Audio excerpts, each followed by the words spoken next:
Hello, Sarah at Nova again. And this time around, we are talking about a Vespa 125 Primavera. The Primavera, the 125s, they are small frames. If you're into the Vespa world or getting into the Vespa world and you don't know what people are talking about, the small frames and the big frames are basically the two dividing points on them. They're there's timelines and all this other stuff, but it's a big difference. And the small frames, according to many, are a real pain in the butt. And we have learned the hard way that that is basically true. This machine came to us and it had been rebuilt, supposedly. The engine has been tuned, supposedly. It's got it's a 125 that it started out life as. It's got a Polini 133 kit, which is just a slight overbore, but higher compression and more aggressive porting in this. It's a cylinder kit that you get. So a new piston and new cylinder. It's got a Melosi crank in it, which I believe is just a lighter and a little bit more and beefier. Um, and it sort of ran when we got it, but the customer who has it, he wanted it it had the stock carb on it, and he wanted more. So it actually went okay. It had a pretty good juice to it. And but he wanted to. The stock carb is a 19 millimeter, and it's a sort of different design. This is a 25 millimeter Delorto, and it looks much more like this kind of carb, which is not your typical scooter carb. It's not one of those, but it's more of a vertical, typical motorcycle carb. Um, and we did that. We also had to take the motor apart because his one of his other complaints was that it was popping out of gear. Very common problem on all Vespas, small frame and big frame.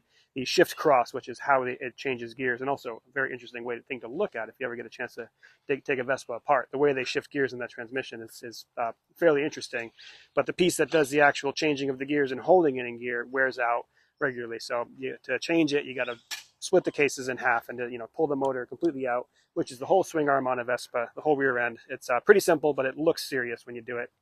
So we got a chance to look through the motor, and as we were in there, we were like, hey, there's some signs that this wasn't really built by the best hands So and also there was evidence that the engine had seized.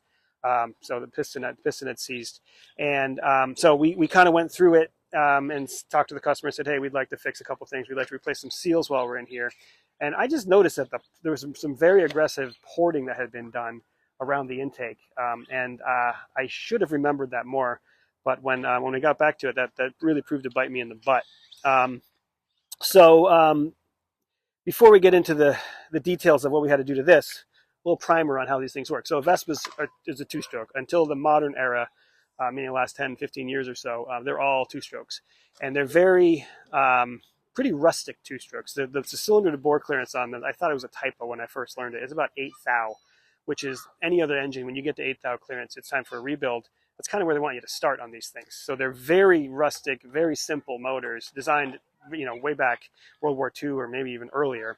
But that's sort of the charm of them too, is that they're so simple and they tend to just go and they just kind of keep going. Two-stroke versus a four-stroke. The basic idea is that a two-stroke makes power every time it moves up and down because it doesn't have to have the valves clearing out the exhaust. And the way it does it is it just uses holes in the side of the cylinder to. So this is a transfer port. The pressure, the piston moving up and down in the bore creates pressure in the crankcase that will push fluid up through up the side of the transfer ports, basically up the side of here. Excuse me, that's the transfer port there, up in the cylinder there. So you get stuff coming in, and then you get it going out the exhaust port. And the piston itself is part of the valve. When it's covered, it can't flow. When it's open, it's flowing. So every time the piston is moving, every time it goes down, it's pulling in a charge, and it goes up and it's firing. And as it's going down, it's exhausting, and as it's exhausting, it's pulling in a charge. It's messy, it's sloppy, but it creates pretty good power for its size. And you waste a lot of fuel because you have the exhaust port wide open as your intake is filling. So you just a lot of unburnt fuel coming out. That's why two strokes are often you smell heavy fuel on them, or you smell a lot of oil on them. In addition to the fact that they actually burn their oil, their lubricating oil is mixed in with the gasoline and gets burned, so that also creates more smoke. Very simple, but kind of ingenious machines. And then, so basically, as you go on in the technology of two strokes, to make them a little bit more efficient, you have ways of closing off the intake when the exhaust is open, so that you don't just push your charge right through. And the way that the Vespas do that is it's called a rotary valve, and they just have a cutaway in the crank and a pad in the intake that basically seals the intake until it's ready for it. So it spins around, and then there's a hole, and the pressure, is timed right, so it just sucks the charge in, and it's good to go. The person who ported this basically did away with that pad, and I hadn't realized that. It took me a long time to realize it. So we put this thing back together again, and we put this other carb, and it ran great on the old carb. And then the customer really wanted the new carb. We almost advised against it because we didn't think it needed it, but he said no, I really want it. So okay, we got the recommended intake for it. We got the carb, some jets, and we put it together. And we kicked this thing for so long. I mean, I kicked it till I was, I've not hurt myself on a motorcycle that often before in my career. And this one, I was icing my knee at night. I just was, just could not get it to run right. It was frustrating enough. It was right on the edge. We could get it to fire up. We could get it to sometimes hold, and then it would spontaneously die. It was acting strange. And the whole time I'm looking at the intake and I'm saying, this is like my race bike. It's just puking fuel out the carb. It's almost like it doesn't have a piston. It doesn't have a rotary valve in there. Strangely enough, we tried jetting everything. We tried, everything. And I finally said, you know what, this is missing, basically it's gotta be the lack of the rotary valve. It's gotta be this porting job that was done that just did away with the rotary valve, basically.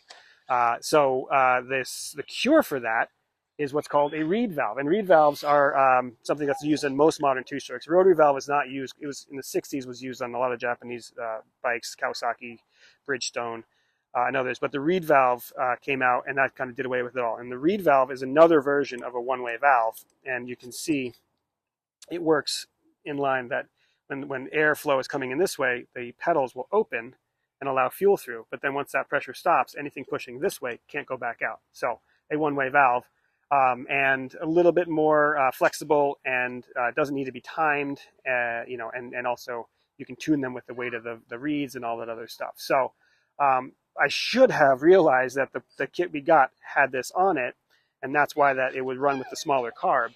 We went back and we put the smaller carb on and with this intake on it, and everything ran great again. I said, yeah, okay, we've been barking up the wrong tree.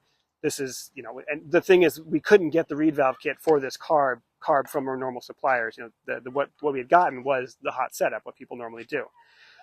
So we found from the supplier, from the company that makes them, we got a reed valve one that will probably fit this carb. They couldn't even tell us if it would or not, so we gambled. Thankfully, it came here. It did. We put it on. We went back to what should be the good jetting on it. Fired up one kick, and it rode around like great and goes like stink. So lesson learned.